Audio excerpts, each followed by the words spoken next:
Halo, Shalom. Video ini akan menjelaskan mengenai bagaimana kasih itu bekerja tanpa sebuah syarat dalam mengampuni sesama.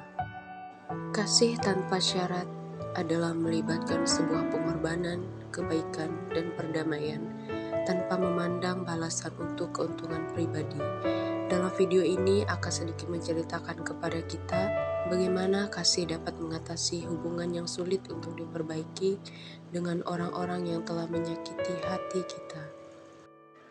Misalnya mengasihi musuh, seperti yang kita ketahui adalah sebuah tantangan besar saat kita merasa disakiti dan dihadapkan pada sebuah konflik.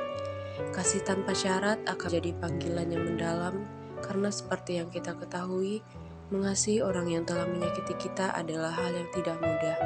Dengan mengakui kesulitan tersebut dan menghadapi pertanyaan sulit tentang bagaimana kita dapat mengasihi mereka yang telah merugikan diri kita sendiri.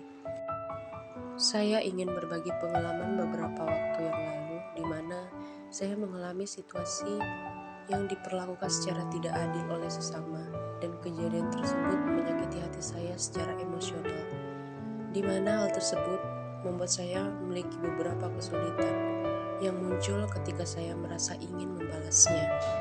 Menurut saya, mengasihi musuh pada saat itu adalah hal yang sangat sulit untuk dilakukan.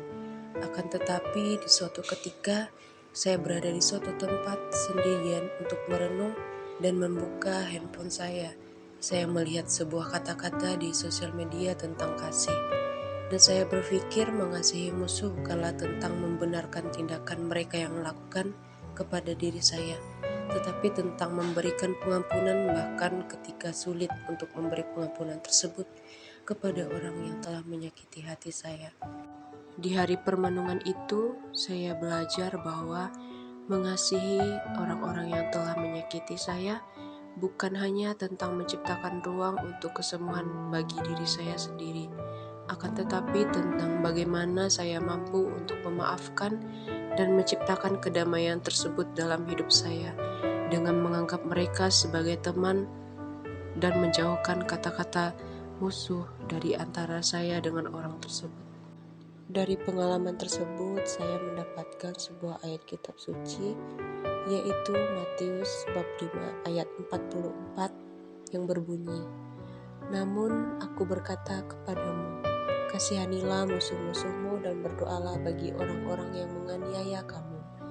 Dalam ayat tersebut mengajarkan saya dan kita semua tentang bagaimana cara mengasihi orang lain tanpa sebuah syarat. Yesus mengajarkan kepada para pengikutnya tidak hanya mengasihi sesama tetapi juga mengasihi musuh. Hal tersebut membawa kita untuk membawa kasih tanpa syarat bahkan kepada mereka yang telah menyakiti kita.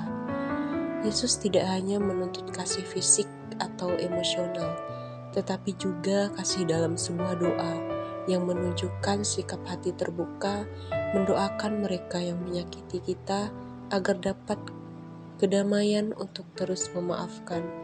Melalui doa kita dapat mengasihi mereka, mendoakan mereka agar kita dapat selalu dekat dengan Tuhan, bahwa kasih itu nyata di mana kita memberikan pengampunan dan maaf kepada orang-orang tersebut.